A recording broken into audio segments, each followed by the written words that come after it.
The sky over Enugu City was the color of rusted bronze, hazy from the distant hum of okaders and the smell of roasted corn by the roadside. Eden Heights High School, one of the most recognized schools in the town, known for its high prestige and good reputation, students who carried more in their minds than books. Among them was Alex.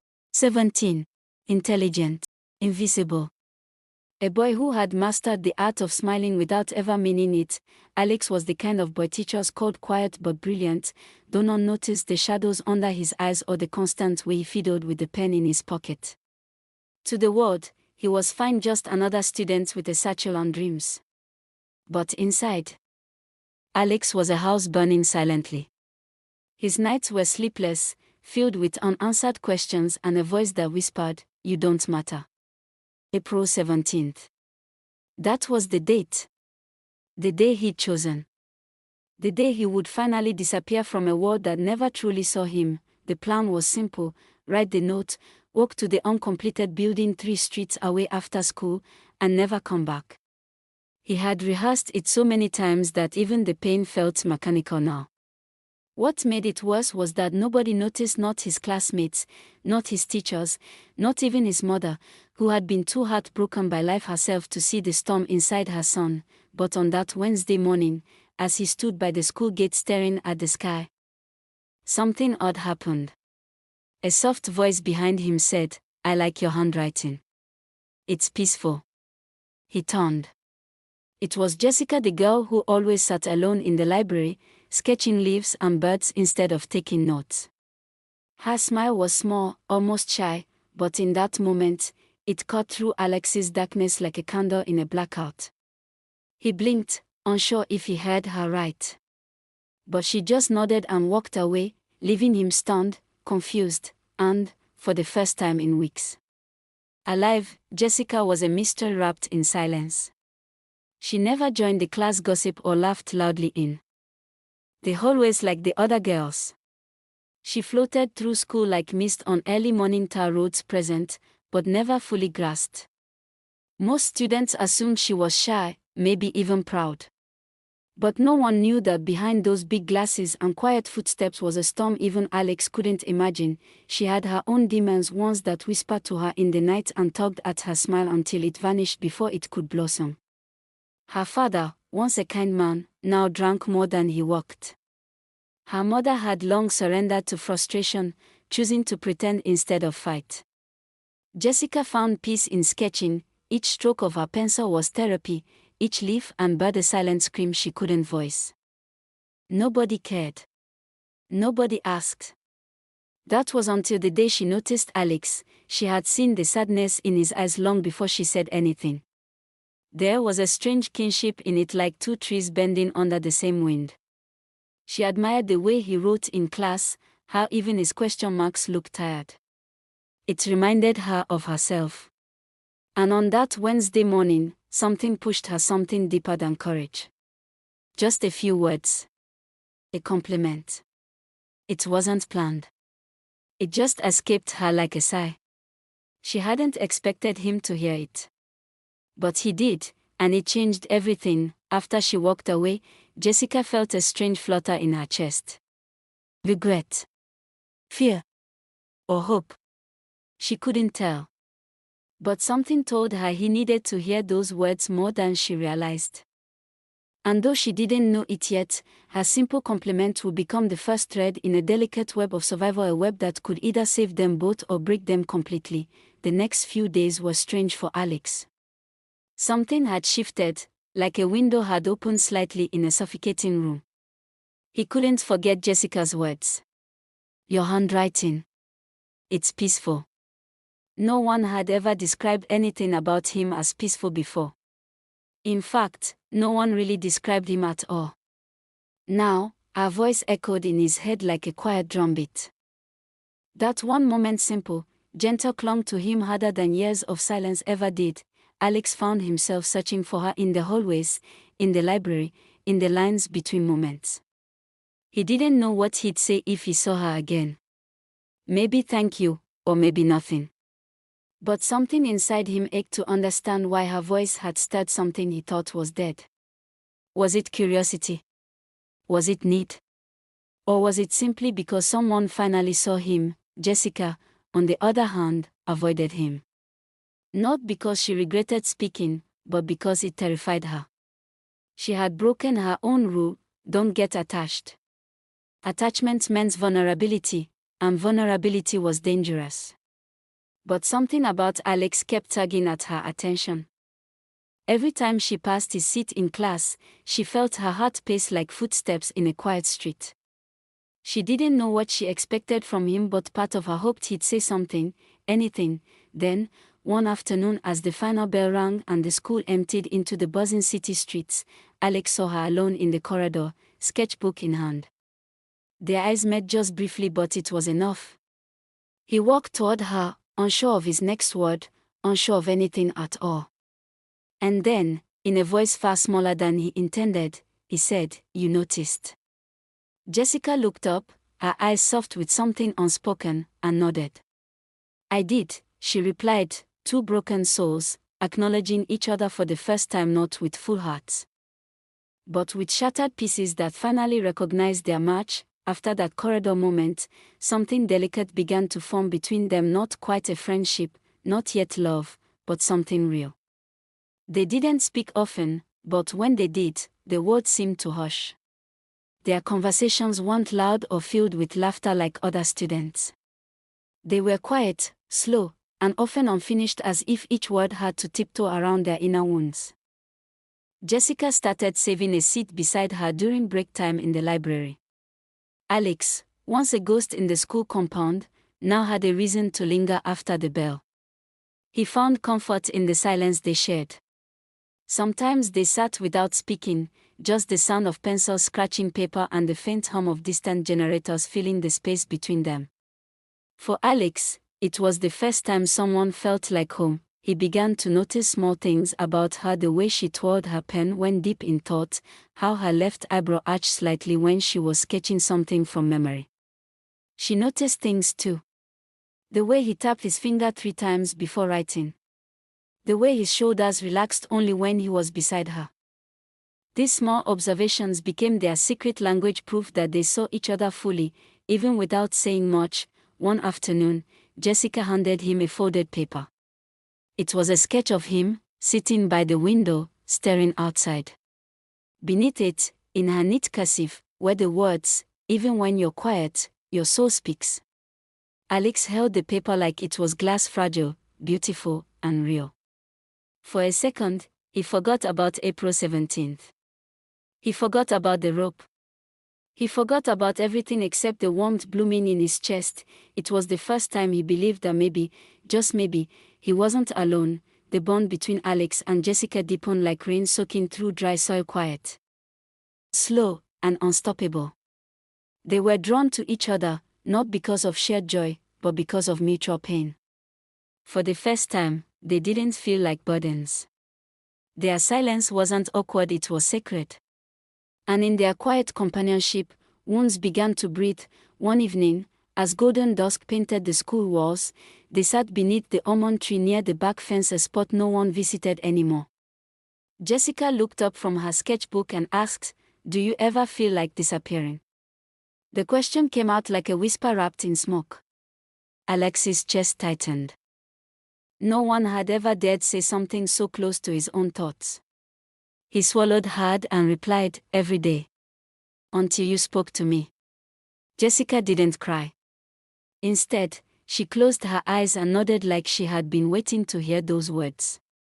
"Me too," she said. And in that moment, they both realized they weren't each other's saviors, they were survivors, learning how to carry the weight of life together. The conversation that followed was raw and honest. They spoke of sleepless nights, of feeling invisible, of the pressure to appear strong in a world that didn't want to hear about sadness. That night, Alex didn't rehearse his suicide note. Instead, he read the note Jessica had written beneath his sketch over and over again. "Even when you're quiet, your soul speaks." And Jessica, who had once kept a small bottle of sleeping pills hidden beneath her bed, tucked it farther away. Not because the pain had vanished, but because someone finally understood it. They didn't promise to save each other. but they had made an unspoken vow to keep showing up. For each other. For themselves. For the possibility that healing, like love, sometimes grows in the most unexpected places. April 17th arrived like a thief, quiet, uninvited, and punctual. The same date Alex had circled in red ink weeks ago. He hadn't told Jessica. He hadn't told anyone. Yet when he woke that morning, he felt strangely unsettled. Not afraid. Not ready. Just torn. As the sun cracked through his curtain, he stared at the ceiling, wondering if maybe fate had tricked him into holding on too long. At school, everything looked the same. Students argued over class tests, teachers yelled about noise, and the world spun on, unaware of the war inside him. Jessica wasn't in school that day. That alone nearly shattered him. Her absence was louder than a scream. He checked his phone. Nothing. No message. No sketch. She had never missed school without telling him, not since they began opening up to each other. His heart pounded as he opened his bag during break and stared at the suicide note. Still folded. Still waiting. But now, it looked different. Less like a solution. More like a mistake. His fingers trembled. The bell rang for the next class, but Alex didn't move. He remained seated, wrestling thoughts in his mind like spirits fighting for possession. Suddenly, a voice called from behind, "I knew you'd still be here." It was her. Jessica. She was breathless, her uniform wrinkled, her eyes red, but she was there. "I almost didn't come today," she whispered, sitting beside him. "I almost gave up last night. But then I remembered you." Alex blinked. The paper in his hand dropped to the floor. He didn't need it anymore. In that moment, without saying a word, he knew he had already started writing a new note, one not about death, but about life. And Jessica, unknowingly, had become the first sentence. From that day on, something shifted. Not just in Alex but in both of them. It wasn't magic. The darkness didn't disappear overnight. The weight was still there, but now it had two shoulders to rest on. And somehow, that made it lighter. Their connection deepened, not into the kind of love you read about in cheap romance novels, but into something raw and necessary, a lifeline braided with honesty. They began to meet earlier before school and leave later after the last bell. Sometimes they just sat. Other times, they talked about things they had never told another soul. Alex about how his father's silence was louder than a slap, and Jessica about the night her mother packed and left without looking back. They didn't fix each other. They didn't have to. They simply listened, like the world had paused to let them breathe. It wasn't always easy. There were days Jessica didn't want to get out of bed, and nights Alex stared at the ceiling with his fist clenched. But on those days, they reminded each other, "You're here. I'm here. That's enough." They wrote notes, now not goodbye notes, but hold on notes. Folded scraps of encouragement they passed like sacred treasures. Sometimes it was a line from a poem, a silly doodle, or just still breathing. It meant everything. Teachers noticed the change. So did their classmates. Jessica smiled more now, still small, but real. Alex no longer sat at the back alone. He even volunteered to read during literature class, his voice steady, his eyes no longer hollow. People whispered about them, but they didn't care. When you've stood at the edge of a cliff, gossip becomes background noise, and like dry earth finally touched by rain, they began to grow. Not perfectly. Not quickly. But beautifully. Healing isn't a straight road, it's a winding, unpredictable path. And just when Alex and Jessica thought they were walking toward the light, the storm returned. It came without warning. One Monday morning, Jessica didn't show up. Again. No calls, no text. Alex waited under the almond tree until the last bell rang, then wandered home with his chest hollow and his mind racing. That night, his fears turned real. A message finally arrived, 5 words, shaky and cold, "I think I messed up." His fingers shook as he typed back, "Where are you?" She didn't respond until almost midnight. "Hospital," she replied. "Overdose. I didn't want to die. I just wanted it to stop for a while." Alex's heart crumbled. He wanted to scream, to cry.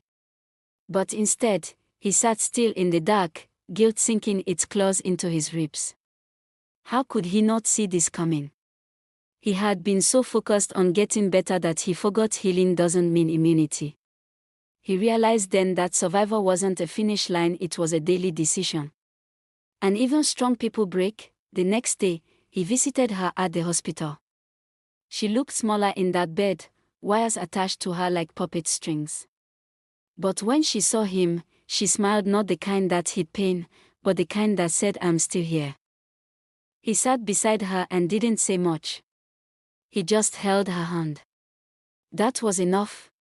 Sometimes, presence speaks louder than promises, and for the first time since they met, Alex made one to never leave her in the silence again. Jessica's recovery was slow.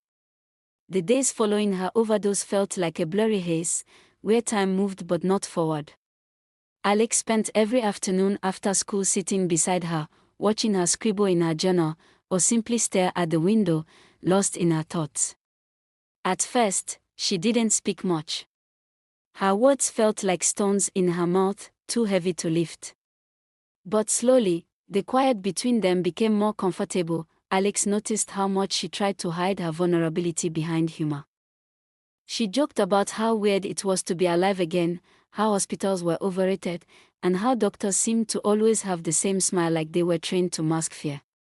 But Alex saw through it. He saw her longing for something more than just survival. One evening, when the sky had deepened into night and the streetlights painted long shadows on the pavement, Alex sat beside her on the hospital bed and said, "You don't have to be strong all the time, you know." She turned to look at him, her eyes wide. "What do you mean?" she asked. Alex hesitated. He had always been the quiet one, the one who bottled everything up. But here, in the dim light, he realized something. He wasn't alone anymore. "I mean, you don't have to carry it all by yourself. I'm here, and you don't have to act okay around me. If you want to fall apart, I'll catch the pieces. I won't let you break alone." The weight of his words hit both of them, like a soft rain on a hot day. Jessica exhaled deeply, her shoulders sagging as if she had been holding up the weight of the world alone. And for the first time in a long while, she cried. Not just tears of sadness, but tears of relief, because she no longer had to pretend. Alex held her through it, just like he promised. And as they both sat there, in the quiet hum of the hospital room, they realized they had discovered the most difficult and most beautiful thing of all, the strength to speak about their pain. The weeks that followed were not easy, but they were filled with something they had both been missing: hope. Jessica returned to school, not as the quiet girl who floated in the background, but as someone who had finally given her pain a name. And Alex, for the first time, didn't hide behind his silence. They began to speak to each other openly, not as two broken people, but as two people who understood that brokenness didn't define them, it only made them more human. They still had bad days. Jessica would sometimes wake up with the weight of yesterday pressing down on her chest, and Alex would catch himself staring at the ceiling again, lost in old thoughts. But on those days, they knew what to do. They reached out to each other. They spoke about the hard things, the things they were afraid to say. They shared more notes, more quiet reminders that they were still here, still fighting. One day, in the middle of a rainstorm that flooded the streets and blurred the school windows, Alex stood before the class and read a poem he had written. It wasn't a happy poem, but it was real. It spoke of darkness and light, of pain and healing. It spoke of how, sometimes, you don't realize you're still alive until someone else reminds you. When he finished, the room was silent. Not because it was awkward, but because everyone felt it. Jessica, sitting in the front row, smiled at him. Not a perfect smile, but a real one. And in that smile, Alex saw the future. They weren't healed yet, but they were getting there. One day at a time, and in the weeks that followed, they learned the most important lesson of all: healing wasn't about forgetting the pain or pretending it never existed. It was about giving each other permission to feel, to hurt, and to rise again. They had saved each other not with grand gestures, but with the smallest acts of kindness, the kind that had never seemed important until they needed it most. Alex no longer thought about the note he had written in the dark, the one that was supposed to be his goodbye. Instead, he wrote a new one, a simple note that said, "Thank you for showing me I'm worth saving." And Jessica? She wrote one too. "I'm still breathing, and that's enough." They didn't need to say much more. Their story, their healing, had already begun. Years passed, and though the scars of the past never fully vanished, Alex and Jessica grew together in ways they had never imagined. They graduated from high school. Both with dreams now, not just survival. Alex pursued a career in graphic design, blending his love for art with his deep understanding of human emotion, while Jessica became a counselor, helping others find their voice and heal the wounds that society often ignored. One evening, as the sun dipped below the horizon and painted the world in hues of orange and purple, Alex stood beside the almond tree, the same tree where it all started. Jessica joined him, her smile brighter now, her eyes sparkling with life. "I never thought I'd get here," she said, her voice soft but filled with wonder. "I didn't think I deserved to. But here we are." Alex looked at her, his heart full. "Neither did I. But sometimes, just having someone see you, truly see you, is all it takes to remember that you're worth more than you think." They stood there for a long time, watching the night fall, comfortable in the silence that had once felt so heavy. This time, though, it wasn't the silence of isolation. It was the silence of two souls who had found a home in each other. And as the stars began to light up the sky, Alex reached out and took Jessica's hand. Not because he needed to hold on, but because they had built something beautiful together, a bond that couldn't be broken by darkness, only strengthened by it. Their love wasn't loud. It wasn't perfect. But it was real. "I love you," Alex whispered, a smile playing on his lips. Jessica squeezed his hand. "I love you too. And I'm so glad you didn't give up." And with that, their story didn't end. It simply turned the page to a new chapter, one full of hope, growth, and the promise that, together, they would keep writing their own beautiful story. This ending provides them with a sense of peace and fulfillment, showing how love and healing evolve over time.